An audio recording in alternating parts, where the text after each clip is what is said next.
Знать все о пожаре. 30 апреля на всей территории страны пройдет всероссийский открытый урок ОБЖ. А на минувшей неделе подобные мероприятия провели в школе номер 22. Тема урока – правила пожарной безопасности. На примере учебных видеороликов ребятам рассказали, как действовать при возгорании в школе и дома, как правильно эвакуироваться и как с мобильного телефона позвонить в пожарную охрану. Номер телефона пожарной охраны с мобильного зависит не только от вашего сотового оператора, но и от модели телефона.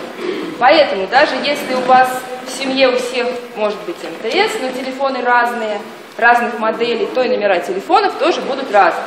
Для учеников 5 классов и начального звена во дворе школы была проведена экскурсия. Пожарные продемонстрировали ребятам боевую технику. Школьников интересовало, для чего нужны гидравлические инструменты, сколько воды перевозит пожарная машина и из чего состоит костюм борцов с огнем. А желающих померить защитную маску выстроилась целая очередь. Если кто хочет, можете померить. Я за ней. Привет, лунатикам! И вот это уже к противогазу соединяется и дышит. Для восьмиклассников в рамках открытого урока ОБЖ прошла учебная эвакуация. Ребята справились с поставленной задачей без серьезных нарушений. Вопросам безопасности, в том числе и пожарной, в школе уделяется пристальное внимание. И поэтому здесь всегда рады, когда специалисты проводят занятия с детьми.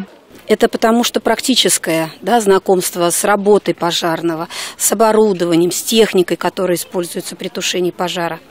Постоянно у нас классные руководители с детьми ходят на экскурсии в пожарную часть и знакомятся с работой пожарных уже непосредственно в их части. В ближайшее время сотрудники пожарной охраны проведут открытые уроки в школах номер 23 и 2.